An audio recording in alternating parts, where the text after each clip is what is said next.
You know what nobody talks about at dinner parties? The fact that you're probably gonna die having lived someone else's life. Not in some dramatic kidnapped by a cult kind of way. I mean, you're gonna spend 40, 50, maybe 60 years doing shit you don't actually care about, and then one day you'll be lying in a hospital bed thinking, wait, that was it? That was my life? Your kids might cry at your funeral. Your friends might post something nice on Facebook, but 6 months later, they'll be arguing about where to get lunch, and you won't even cross their minds. And that's fine. That's actually normal, because you do the same thing. When's the last time you thought about your great-grandfather? You don't even know his favorite song, do you? You don't know what made him laugh or what kept him up at night. He's just a name on a family tree, if that. And you're gonna be the same. Gone, forgotten, like you never existed. But here's what really pisses me off. Everyone's lying to you about it. They're selling you this fantasy that if you just work hard enough, achieve enough, post enough, you'll matter, you'll leave a legacy, you'll be remembered. It's bullshit. It's a story we tell ourselves because the truth makes us want to throw up. The truth is, you don't matter. You never did. The universe doesn't care if you cure cancer or spend your entire life watching Netflix in your underwear. It's all the same to the cosmos. And I know that sounds depressing, but stick with me because that's actually the best news you'll ever hear. Let's talk about your career for a second. That thing you spend 40+ hours a week doing. The thing that's building towards something. Building toward what exactly? A bigger paycheck? A better title? And then what? You get the promotion, you feel good for about 3 days, and then you're back to feeling empty, except now you have more responsibility and less time. I see you. You're sitting in meetings that could have been emails, nodding along to bullshit you don't believe in, laughing at your boss's terrible jokes. You're updating your LinkedIn profile with corporate buzzwords that make you sound like a robot. Results-driven professional, passionate about leveraging synergies. Who even talks like that? You don't. Nobody does. But you play the game because that's what you're supposed to do. And for what?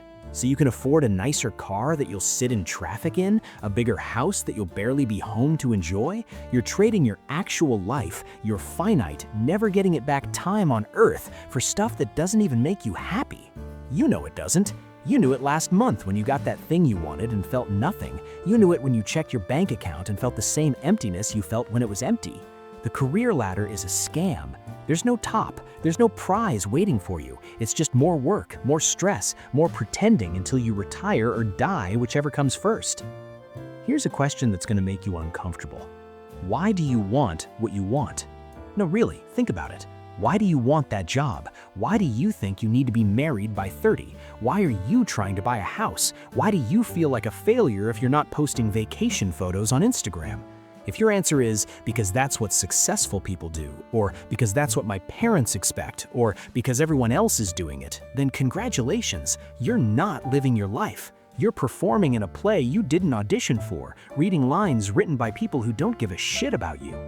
Your parents had their own dreams and disappointments, and they projected them onto you. Society has its own agenda, and it needs you to keep consuming, keep producing, keep competing, so the whole system doesn't collapse. And you're so busy trying to meet everyone else's expectations that you forgot to figure out what you actually want. Or maybe you never knew. Maybe you've been on autopilot so long that the idea of actually choosing your own life feels terrifying. Because if you choose wrong, that's on you. If you follow the script and it doesn't work out, at least you can blame the script. Albert Camus called it the absurd. Capital A. Not absurd like a funny TikTok. Absurd like being born into a universe that refuses to answer any of your questions. You ask, why am I here? And the universe says nothing. You ask, what's the point? And the universe is busy creating black holes that could swallow our entire solar system and not even notice. You want meaning. You need it. You're wired to search for it, but the universe isn't wired to provide it. That's the cosmic joke. You're a meaning-seeking creature in a meaningless universe. You're a computer program designed to find a file that doesn't exist, running that search over and over until you crash. And people can't handle this. They really can't. So they make shit up. They run to religion and create an invisible sky father who loves them and has a plan, even though children die of bone cancer and rapists live to 90. They run to nationalism and convince themselves that being born inside certain imaginary lines makes them special. They run to ideology and pick a team, left, right, doesn't matter, and then pretend their team has all the answers. They run to self-help and buy into manifestation and vision boards and positive thinking, as if the universe is some kind of cosmic vending machine that dispenses success if you just visualize hard enough. Literally anything to avoid the truth. There is no plan. There never was. You're alone in the dark, making up stories to feel better, until you're not alone anymore because you're dead. Emil Cioran said being born is a catastrophe, and honestly, he's not wrong. Nobody asked if you wanted to exist, nobody got your consent. You were just thrown into this, conscious, aware, able to understand that you're going to die, that everyone you love is going to die, that nothing you do will matter in 100 years. A dog doesn't have existential dread. A tree doesn't lie awake at 3 a.m. wondering if its life has purpose. But you do.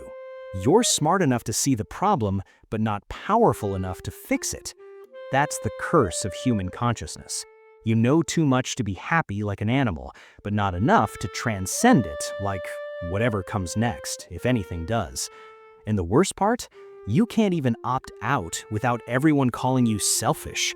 You're stuck here, forced to keep going, forced to keep pretending this all makes sense. This is where people usually check out. They hear nothing matters, and they think, okay, cool, guess I'll just lie in bed forever and wait to die. But that's missing the entire point. That's being weak. The fact that nothing matters doesn't trap you, it frees you completely, absolutely, terrifyingly. Think about it. If there's no cosmic rulebook, no divine plan, no ultimate judge keeping score, then you're free to do whatever the fuck you want. You don't have to climb the corporate ladder. You don't have to get married and have 2.5 kids. You don't have to live in the suburbs. You don't have to be successful by anyone's definition but your own. You're free from every expectation you didn't personally choose.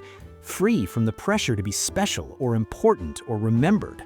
Free to build whatever kind of life actually makes sense to you, even if everyone else thinks you're crazy. But that freedom is so overwhelming that most people run straight back to their comfortable lies. They'd rather be trapped by meaning than free without it. Let me save you decades of searching. You're never gonna find the meaning of life. It's not hiding in a philosophy book or a religious text or at the end of a meditation retreat. It's not waiting for you to achieve some goal or meet some person or have some revelation. It doesn't exist. It never did. The universe is not a puzzle box with your name on it. It's chaos, it's physics, it's indifference. Stars explode, galaxies collide, black holes devour entire solar systems, and none of it means anything. It just happens. You're not special, you're not chosen, you're not here for a reason. Some cells divided, and here you are. That's the whole origin story. No prophecy, no destiny, no greater plan. But here's what you can do. You can create meaning, not find it, create it. You can decide what matters to you and build your life around that. Not because it's cosmically important, it's not, but because you're here, you're conscious, and you get to choose. That choice is the only real freedom you have. And yeah, the meaning you create is subjective. It's temporary. It dies when you die. So what? You're gonna die anyway. At least this way you lived something that felt true to you instead of dying with someone else's dreams rotting in your head. Look at your average day. Really look at it.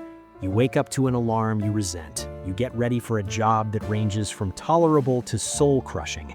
You sit in traffic or on a crowded train surrounded by other people doing the same thing. You work for 8 to 10 hours doing tasks you probably don't care about. You come home exhausted. You scroll through other people's highlight reels on your phone, feeling somehow both superior and inadequate. You watch a show you're not even really paying attention to. You go to sleep. Repeat. What part of that day was actually for you? What part reflected what you genuinely valued versus what you were told to value? You're trading your life, your actual, finite, never getting this back existence, for money to buy things you don't need to impress people you don't like. And you call that being an adult. That's not adulting. That's slow-motion suicide with a 401k. Here's what Instagram won't tell you about freedom. It's not lights and fun and living your best life. Real freedom, existential freedom, is heavy as fuck. Because freedom means responsibility. It means you can't blame anyone else anymore. You can't blame your parents for how you turned out. Yeah, maybe they messed you up. Most parents do. But you're an adult now. What are you going to do about it? Keep using them as an excuse, or actually build the life you want? You can't blame society for your choices. Yeah, society is messed up. Capitalism is broken. The system is rigged. We all know. But within that system, you still make choices every single day. You're still choosing this. You can't blame God or fate or the universe for your life. It's yours. You built it. Every decision you made, every compromise you accepted, every dream you abandoned, that was you. And you either own that or spend your entire life making excuses. Jean-Paul Sartre called it bad faith, when you lie to yourself about being trapped, when you say I have no choice, even though you do. When you stay in the job that's killing you because it's safe.